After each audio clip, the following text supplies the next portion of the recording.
गदर, 4 देशों को नेतन्याहू की धमकी। 7 अक्टूबर 2023 से अब तक गाजा जंग को 717 दिन से ज्यादा हो चुके हैं। हमास के हमले के बाद से प्रधानमंत्री नेतन्याहू का खूनी बदला इतना घातक और व्यापक होगा, दुनिया में किसी को भी इसकी उम्मीद नहीं थी। गाजा में पिछले 90 दिनों से इजरायली सेना खूंखार हमले कर रही है। गाजा सिटी से लाखों फिलिस्तीनियों को दक्षिण दिशा की तरफ भागने को मजबूर कर दिया गया है। अब तक सरकारी आंकड़ों के मुताबिक 65,000 से ज्यादा फिलिस्तीनी मारे जा चुके हैं।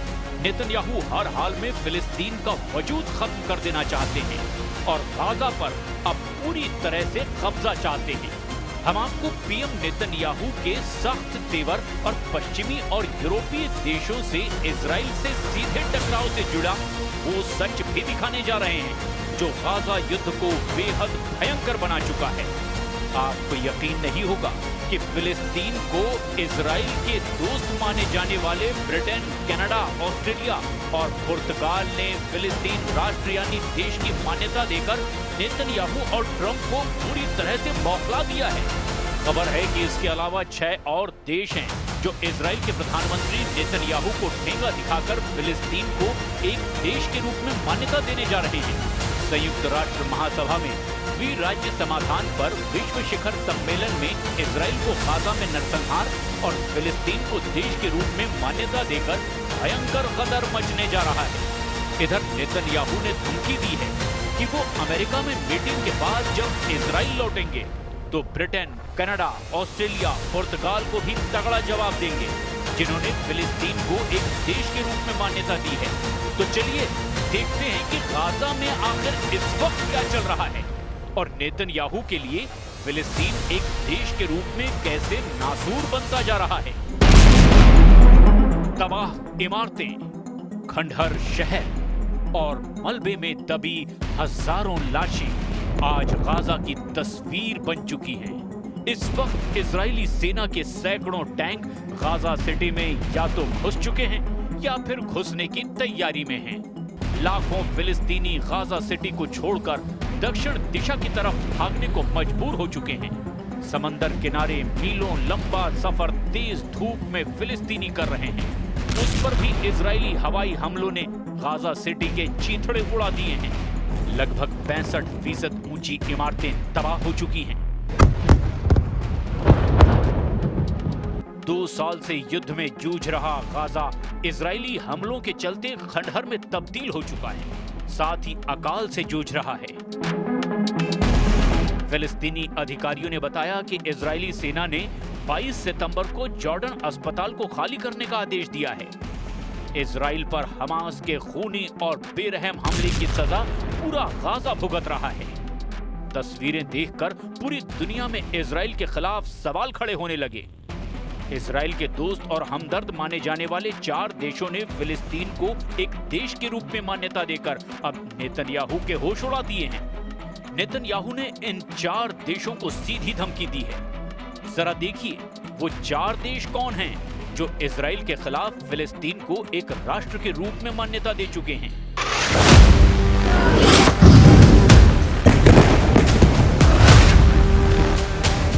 21 सितंबर 2025 को 4 देशों ने फिलिस्तीन को एक राष्ट्र के रूप में मान्यता दे दी। ये 4 देश हैं ब्रिटेन, कनाडा, ऑस्ट्रेलिया और पुर्तगाल। ये कदम गाजा में चल रहे युद्ध और वेस्ट बैंक में इजरायली बस्तियों के विस्तार के खिलाफ बढ़ते अंतर्राष्ट्रीय असंतोष के बीच उठाया गया है। ब्रिटिश प्रधानमंत्री कीर स्टारमर ने कहा कि ये मान्यता 2 राष्ट्र समाधान की दिशा में एक कदम है जो हमास को कोई फायदा नहीं पहुंचाता। कनाडा के प्रधानमंत्री मार्क कार्नी ने इसे शांतिपूर्ण सह अस्तित्व और हमास के अंत की दिशा में कदम बताया। ऑस्ट्रेलियाई प्रधानमंत्री एल्बनीज ने भी इसे 2 राष्ट्र समाधान के लिए गति प्रदान करने का हिस्सा माना। पुर्तगाल ने कहा कि फिलिस्तीन को देश की मान्यता देना फिलिस्तीनियों का वो अधिकार है जिसे कोई रोक नहीं सकता। ब्रिटेन, कनाडा, पुर्तगाल और ऑस्ट्रेलिया ने औपचारिक रूप से फिलिस्तीन राज्य को मान्यता दे दी है।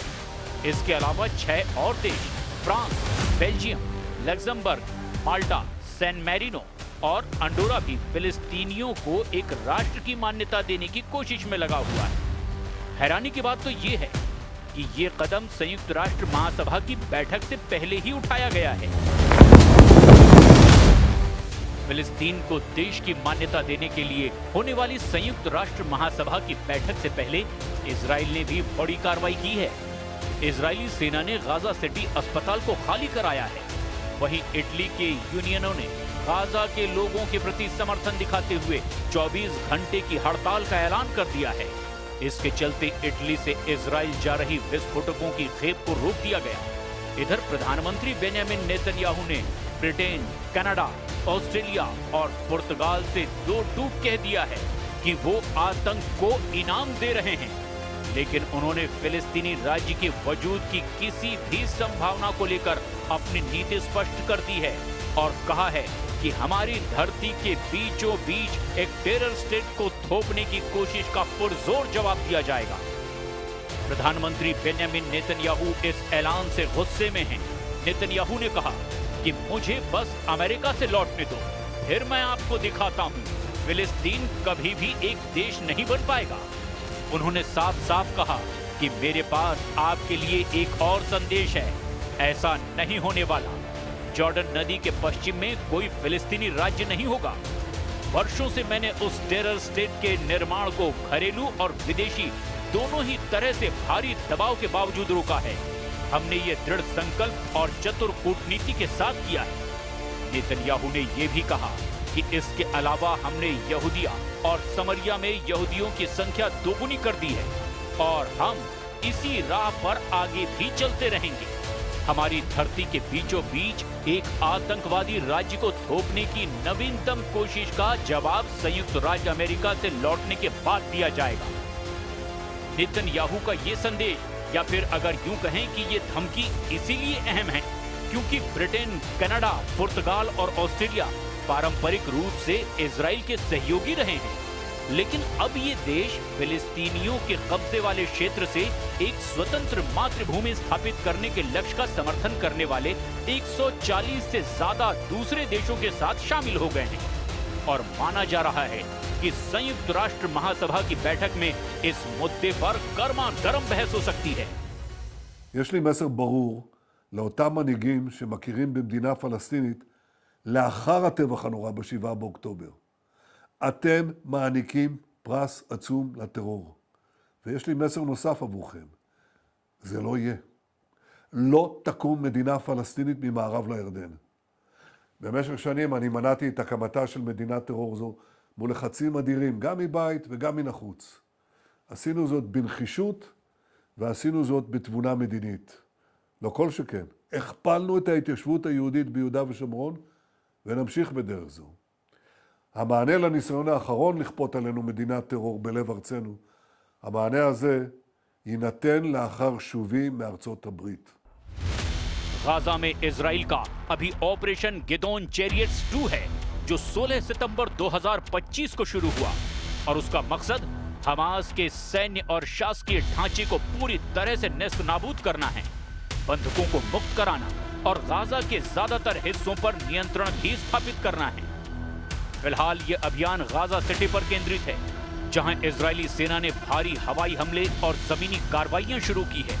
इजरायली रक्षा बल ने यहां 2 डिवीजनों को तैनात किया है, जो शहर के केंद्र की ओर बढ़ते जा रहे हैं और इस अभियान में रिमोट नियंत्रित विस्फोटक वाहनों का प्रयोग किया जा रहा है।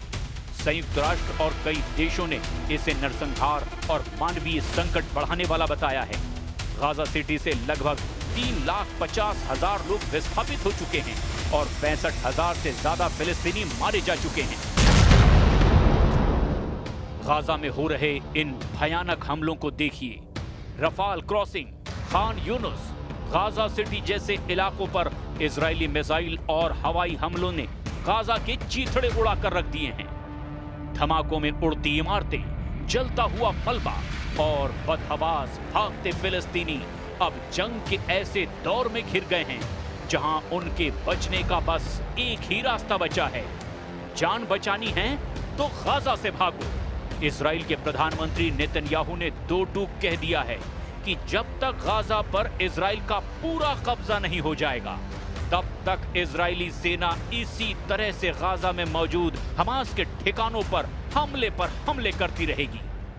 नेतन्याहू ने लगभग 48 घंटे पहले गाजा में फिलिस्तीनियों को चेतावनी देते हुए दो टूक कहा था कि गाजा के वो इलाके पूरी तरह से खाली कर दो जहां पर इजराइल कब्जा करने जा रहा है। नेतन्याहू के इस आदेश के बाद से इजरायली सेना ने जिस तरह से मिसाइल और फाइटर जेट से हमले किए हैं, इजरायली सेना ने पूरे गाजा में कोहराम मचा दिया है। जरा देखिए इजराइल के ताजा हमलों में गाजा को कितना घातक नुकसान हुआ है।